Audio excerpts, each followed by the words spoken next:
difficile, il engage rapidement ce que le professeur Luc Sunjun appelle les transactions collusives et les transactions collisives pour atteindre ses fins. Il est fin réaliste. Seulement dans son réalisme, qui vise l'assimilation des opposants, il a mangé ni John Fundi. Il a désubstantialisé Bello Bouba. Il a vidé M. Jacques Kindi. Il a pressé même les acteurs de la société civile, tels que le professeur Mathias Ouonangini, comme des oranges. Donc le président de la République, à chaque fois qu'il est coincé, il rentre dans ces transactions. Et je suis convaincu que le MRC a déjà fait l'objet de cette courtisanerie, à l'effet d'assimilation. Il y a eu d'ailleurs des éléments de ce parti qui ont cédé, qui ont craqué, qui n'ont pas tenu face à cette stratégie, cette petite ruse-là, qui vise l'assimilation de l'adversité. Et le président de la République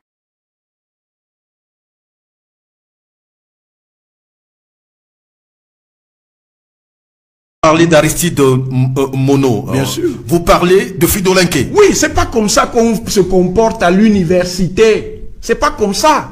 Ce n'est moi, je leur reproche pas d'avoir dit qu'ils sont pas d'accord avec moi. Ça, c'est pas un problème. Mais est-ce que moi, comment je soutiens ma position? J'ai dit qu'ils étaient ceci ou cela. Non. Non. Très bien. Et tout cela sur fond de ce que votre auditeur vient de faire.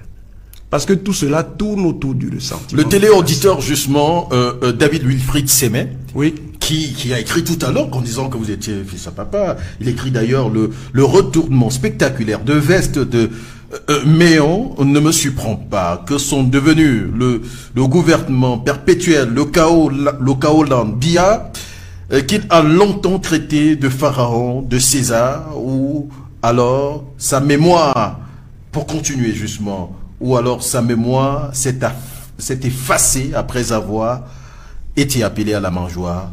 Pitoyable ce Méon. C'est lui qui est pitoyable. Qui est pitoyable? Lui qui est pitoyable. David Wilfried Oui, Sémet. c'est lui qui est pitoyable. C'est pas lui qui contrôle mes orientations. Je suis seul responsable de mes positionnements et de mes engagements. Quand je tenais le discours qu'il arrangeait lui, est-ce que je lui ai demandé son avis? Pourquoi vous avez changé justement? Mais je suis libre de changer. Si vous estimez que j'ai changé, je suis libre. Vous posez la question à M. Kamto, pourquoi il est passé de celui qui célébrait le président Biya à celui qui le critique en tant qu'opposant? Vous ne lui posez pas la question. Vous pourriez aussi lui poser la question pourquoi il a changé. On est libre de toutes les manières d'adopter le positionnement qu'on veut. Et personne, ni hier, ni aujourd'hui, ne commande ma conscience. Oui. Je fais ce que je veux. Ils sont nombreux. Ensuite, oui, c'est un parfait ignorant. Qui mélange... David. Oui, je le dis, c'est un parfait ignorant. Le gouvernement perpétuel n'est pas un outil idéologique. C'est un concept scientifique. Et c'est un concept scientifique éprouvé. Qui a été donc promu, distingué valorisé par vous. Bien sûr. D'accord. Et je l'assume.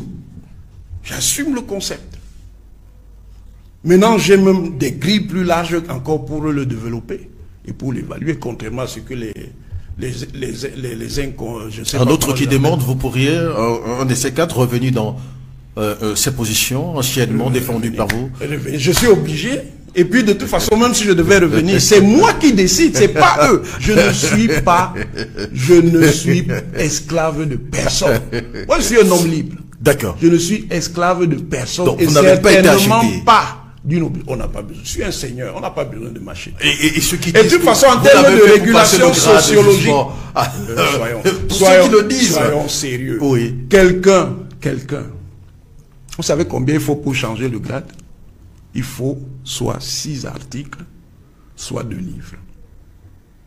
Quand j'ai changé de grade, vous saviez combien j'avais de travaux? J'avais au moins une 50aine d'articles et de chapitres d'ouvrages. Donc vous estimez que quelqu'un qui a une 50aine de chapitres d'ouvrages et qui a dirigé ou co-dirigé des ouvrages collectifs et qui a travaillé dans toute la surface de sa discipline ne peut pas être enseignant de rang magistral, après à peu près 16 ans à 17 ans de carrière, Il faut qu'on soit sérieux. Oui. Les mêmes qui disent ça, c'était eux qui disaient hier, il n'est pas normal qu'Owonangini soit chargé de cours.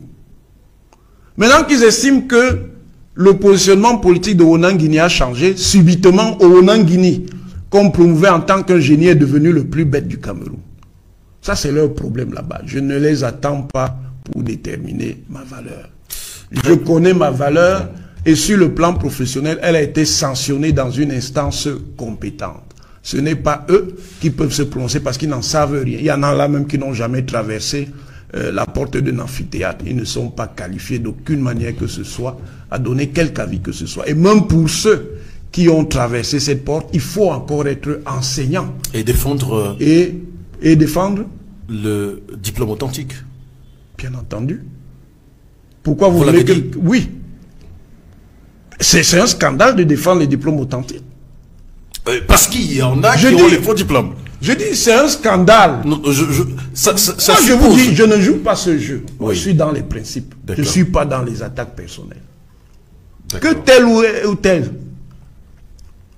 n'ait pas de diplôme, c'est son affaire. Moi, maintenant, ce que je pose comme problème, est-ce qu'on peut défendre une logique où des gens ont des faux diplômes et c'est eux qui donnent des leçons? Un faux diplômé ne doit même pas ouvrir la bouche. Un faux diplômé n'a pas droit à la parole. Ne serait-ce que peut-être pour se défendre, pour essayer de nous prouver que son diplôme n'est pas faux. Parce qu'il y a quand même les droits de la défense, mais on sait, il n'y a pas droit à la parole. Vous êtes en direct sur Mon Radio, 87.7 FM. Vous êtes nombreux à nous suivre en ligne sur nos plateformes digitales, Mon Radio, sur Facebook et YouTube. Merci de nous faire confiance justement sur la radio augmentée. Et ce samedi après-midi, nous recevons dans la posture de l'invité spécial de cette émission mise au point, Monsieur Mathias Eric Owonangini, qui refuse de tout dire sur son ami et collègue qui avait... Ce n'est pas mon ami. Pascal n'est pas votre ami. Non. Lui qui avait fait remarquer quand même sur un plateau de télévision que vous avez beaucoup souffert pour changer votre grade. Non, il n'est pas mon ami. Qui comprend la souffrance. Quand je dis n'est pas mon ami, c'est que peut-être un moment, j'aurais pu le considérer comme ami. Soit. Sauf qu'un ami ne vous plante pas le couteau dans le dos en permanence. Dans l'amitié, ce qui sous-tend l'amitié, c'est au moins la loyauté. Ce qui fait que même si votre ami... Vous l'avez été à l'inverse? Moi, qu'est-ce que je lui ai... Vous m'avez entendu lui créer un problème un jour? Vous pensez que c'est parce que je n'ai pas de raison de le faire? Vous pensez que je ne suis pas capable aussi d'attaquer personnellement les gens? Moi, ça ne m'intéresse pas. Je suis un seigneur, monsieur. Je suis un seigneur. Et le seigneur a une élégance minimale. Mais il ne faut pas que... Lui ne l'est pas. Il ne l'est pas. Pascal Messanga il ne l'est pas. Quand on est pas un seigneur du savoir. On ne fait pas ce qu'on fait là. Un seigneur n'insulte pas ses collègues. Il peut exprimer sa désapprobation. Il n'y a pas de problème. Je ne vais pas manger quelqu'un parce qu'il n'est pas d'accord avec moi, puisque moi je ne suis pas souvent d'accord avec les gens. Vous dites que vous ne répondez pas à Aristide Nomon. Quantité insignifiante. Quantité insignifiante. Bien sûr. Et je sais de quoi je parle. Et Fridolin qui est tout sorti justement. Autre quantité insignifiante. Il était sur ce plateau justement et il nous a dit justement que vous n'aviez rien à perdre. Vous n'avez rien à proposer sur le plan social. Qu'est-ce qu'il enseigne? Attendez, vous ne défendez rien. Vous n'avez ce que les queues veulent faire, oui. Je l'ai fait longtemps avant qu'eux, avec de la classe, monsieur. Oui. Je n'ai jamais eu besoin d'attaquer individuellement quelqu'un. Je l'ai fait. Et s'il y avait des historiens dans ce pays, ils en feraient le constat. J'ai jamais eu besoin d'attaquer quelqu'un. Vous avez été un peu plus subtil, alors on peut le dire. Mais parce que je suis un seigneur et je suis un bourgeois. Parce que bourgeois vous êtes un bourgeois. Les bourgeois ont du style, monsieur. Oui. Les bourgeois ont du style. Un vrai bourgeois a du style.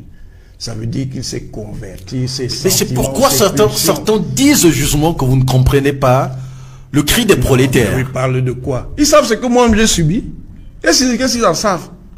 Moi j'ai eu des problèmes. Vous êtes bourgeois au moins d'une génération déjà. Si je pourrais... Vous êtes né un tout petit peu comme ça. Enfin, Et alors, et puis quoi? Oui. Et alors? Et c'est pourquoi vous pouvez le défendre en Non, disant pas je du suis tout. un bourgeois, monsieur. Ça n'a même rien à voir. Oui. Je vous ai dit tout à l'heure que si quelqu'un est agent public, fonctionnaire ou contractuel, et qu'il a travaillé, on doit lui donner son salaire. C'est le principe. Dès le moment qu'on a constaté qu'il est présent. Grégoire Ona, ministre du Travail et de la Sécurité sociale, dit que le salaire est la contrepartie d'un travail. Bien sûr, il a tout à fait raison. Si la raison. grève continue, on ne pourra pas payer les salaires. Comment te tient justement dans une sortie? Finalement, il n'a pas été entendu. C'est ce que vous qui dites, n'a pas été entendu. Mais puisque les salaires... Non, attendez. J'ai pris le temps. J'ai appelé les membres du bureau. Attendez, il y a des règles, monsieur. Il y a un droit de la fonction publique. Oui. C'est pour ça que moi, je suis contre ce que j'appelle l'humanisme sentimental. Et contre la logique de l'indulgence qui, d'un certain point de vue, commande la régulation dans les rapports de notre société. Il y a des règles. Monsieur, en matière d'administration, il y a ce qu'on appelle la continuité du service public. Ça veut dire que le service public ne doit jamais être interrompu de manière absolue. Même quand